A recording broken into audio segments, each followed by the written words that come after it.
Hello and welcome to another lecture of Econ 2302, Principles of Microeconomics. This lecture will cover demand, supply, and market equilibrium. By the end of the chapter, you will be able to determine how we set prices. For this chapter, we're going to assume we're talking about a perfectly competitive market, and that's getting a little bit ahead of ourselves as far as defining it. All you need to know is a perfectly competitive market is one where there's so many buyers and sellers that not one individual buyer or seller can influence the market. Later on, we're going to talk about monopolies, oligopolies, and cartels, and how they can influence the price levels for the particular consumer. They can raise prices, and we have nothing to do except take it. It's impossible for us to influence the price. But for now, we're just going to assume that the market is very efficient. There are many places to buy a particular good, and there are many businesses selling to many consumers. All right. Let's start off by talking about the demand curve. The demand curve shows a relationship between the price of a good and quantity demanded by an individual consumer. For this particular example, ceteris paribus, holding everything constant, it tells you how much a consumer is willing to buy of a product at a given price. Please pay close attention to the willing and able to buy. That doesn't mean that it's what I want. I want a yacht. I want you to buy me a yacht. When you become very successful, very wealthy, very rich, go out and buy Mr. Kemper a yacht because I just want one. However, I can't afford a yacht. And because I can't afford a yacht, I don't have a demand for a yacht. I'm not able, that second part of the definition, able to buy a yacht. So please pay close attention to that. The amount of product you are willing and able to buy. I would love to have big homes, a million iPads, whatever you could possibly think of, but because I'm not able to buy it, my demand for that particular item may not exist. Demand schedule. This is pretty self-explanatory. It just shows the relationship between price of a product and the quantity demanded. All it is a table showing the particular points of the graph. I won't ask any questions on the exam about it graphically. I may ask one question about the definition, and all you need to know is it's a table that represents the points on the graph of the demand curve. All right, so let's look at the individual demand curve. It's a relationship that shows the price of a good and quantity demanded by an individual consumer. In macroeconomics, we talk about aggregate demand. That's everybody's demand, what they're willing and able to buy included. Everybody's added up together. The sum of everyone's demand is aggregate. When we're talking about microeconomics, so we want to sell to a specific consumer, then we're looking at their own individual demand curve. The law of demand, and pay close attention to this because I will ask a few questions on the exam about it.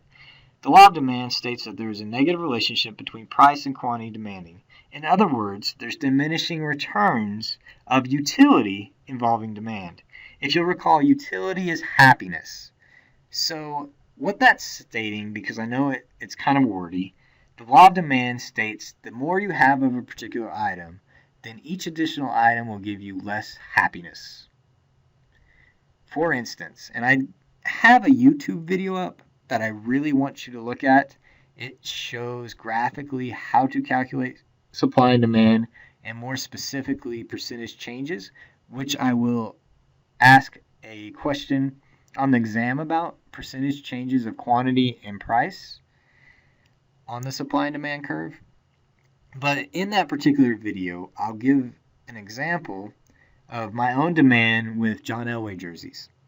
And I know they lost the Super Bowl. You don't have to remind me. Believe me, you don't have to remind me. I love the Denver Broncos. And for my wedding, my wife got me a wedding gift of a signed Denver Bronco jersey, John Elway jersey, replica of the Super Bowl victory that they had. So I really love that thing. I hope that when I die, and I hope that's a long time from now, I'm buried in that jersey. That's how much I love that jersey. I wear it for every game and hope that they win. Unfortunately, it wasn't any luck, I guess, for the Super Bowl, but I really like that jersey. Now, what would happen if I had 2 of those jerseys, 3 of those jerseys, 4 of those jerseys, 5 of those jerseys? Well, each jersey wouldn't mean as much because I have so many of them. That's what it's getting at when it says in the law of demand that there's a negative relationship. Finally, change in quantity. That's the change in quantity consumers are willing and able to buy when price changes. This is represented by the movements on the demand curve. Once again, go and look at the YouTube video. I cover that in more detail. I'm not going to ask you a question based on the formula of change in quantity demanded. Specifically, I'm going to ask you the whole picture of percentage change of quantity demanded, because I'm looking at that more in depth. If price changes by a certain percent, then how much does your demand change by that percentage? All right, if you look at this demand curve, it's from figure 4.1 of your book, and it shows the demand for pizza, and based on that demand schedule there, Al's demand for pizza changes. He's willing and able to only buy 1 pizza at $10. However, he is willing and able to buy 13 pizzas at point E when they're only $2 a piece. That doesn't mean that he has more demand for it. That means each pizza itself doesn't have that demand. So even though he's able to buy more, he doesn't want them as much. If you'll see that point of A, let me go back quickly. What it means by the law of demand, the point of A right here is greater than the point of E on this demand curve. We're higher up. All right. Table 4.2, I encourage you to go through this. This shows you as your demand shifts one way or the other. By the way, just a heads up, if your demand shifts to the left, that means it's decreasing. If it shifts to the right, that means it's increasing. This table just shows you with particular goods what happens. A normal good is just something that you normally buy. Inferior good is something that isn't as good as something else. A substitute good means you might prefer it if it was cost less, you would substitute it out. Complementary good, it means that they're closely related, like pizza and wings, beer and pizza, things like that. Population, that's just how many people there are. Obviously, we're going to see an increase in demand the higher the population, and a decrease in demand as population decreases. Consumer preferences, that's kind of given, that's your own utility that comes from it. And here's something really interesting. If you think the price is going to go down in the future, then there's no reason to have a high demand today. If you think the price is going up in the future, then you're going to have a high demand today. I encourage you to go through this in chapter 4 and look at table 4.2. It kind of just illustrates this. I'm not going to ask any specific questions, I don't think, on the exam about this. I may ask 1 or 2. Later on, we're going to look at each of these goods more specifically, and it'll make more sense. But right now, just kind of get used to the terminology and how you shift your demand based on the particular good and the price. All right, the law of supply. So the law of supply states that there is a positive relationship. Well, if demand is a producer side, then demand is the consumer side, what we buy, then supply is the producer side. The law of supply states that there is a positive relationship between price and quantity supplied. That's the opposite of the demand curve. If you'll recall, it was a negative relationship. This is because, and this is poignant, I may ask a question about this on the exam.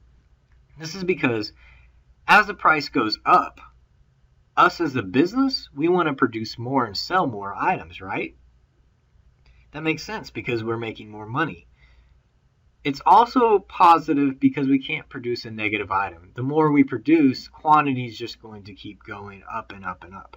So the price goes up as well as quantity on the supply curve. Change in quantity supply is very similar to the change in quantity demanded.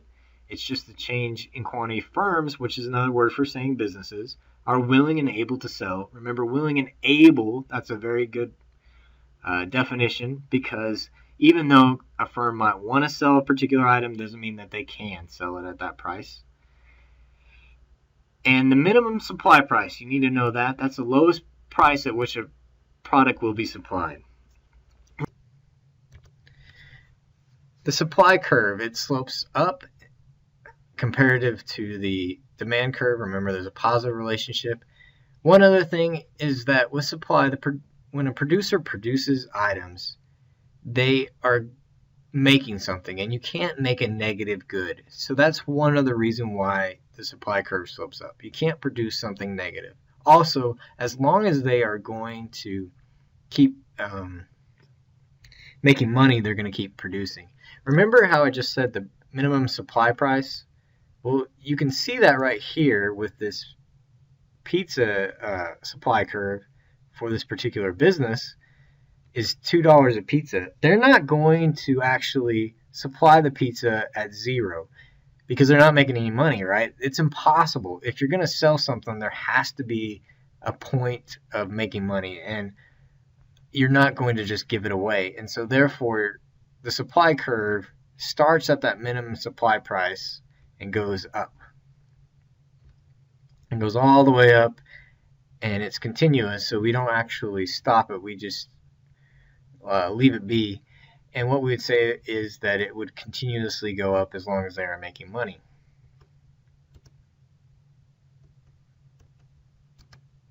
All right, let's put them together, the supply and demand curve. And I cover this as well in the YouTube video online that shows the whiteboard, and I go over supply and demand curve and calculating percentage changes. If you'll see, though, the point of A is actually our equilibrium point. And this is where supply and demand equal each other. And what we could say is that right here, if we have our supply and demand curve labeled as price and quantity, and I apologize, I am using my mouse to write this, so it's not as pretty as when I use my stylus, we would say that this is P1 for price, and this is Q1 right here for quantity, and Q1 would be 30 pizzas, and P1 would be 8. And from that point, we can actually see how much the revenue is, which is price times quantity. We'll look at that later in the course. We can figure out percentage changes after we shift demand or supply in a particular order. But this point right here is the sweet spot. This is the point in which businesses will sell the product because it's where marginal benefit, and I apologize once again, I'm not using a stylus, I'm using a mouse, and so it's a little bit harder to write this. Marginal benefit equals marginal cost.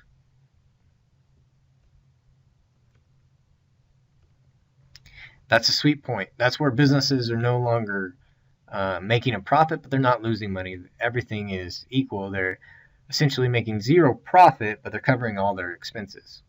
So they can either keep producing or just stop. If they keep producing, there's a good chance that marginal cost will actually be greater than marginal benefit. And when that happens, they're losing money. You see also right here, this is excess supply.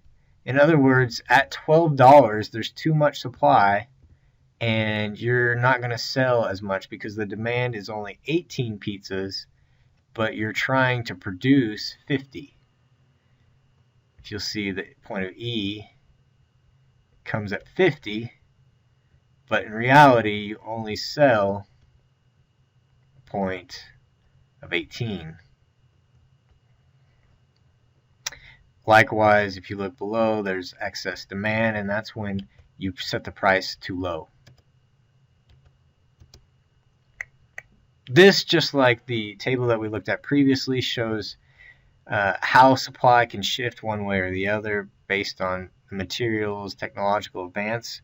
That increases supply. Government subsidy will increase supply. It makes it cheaper. Expected future price, if it's less, then you're going to make more of it because right now you want to make as much money as possible.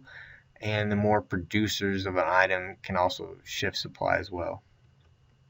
We'll go in more detail of those later on. What I want you to do is, after you've watched this lecture, if you haven't yet, and I know I've mentioned it throughout the whole lecture, go to the YouTube video that I show supply and demand curve. I actually draw them out, I show shifts, and I show you how to calculate percentage changes. As always, if you have any questions, email me at jkemper@southplainscollege.edu or hit me up at Twitter at Mr. Kemper. Thank you and have a nice day.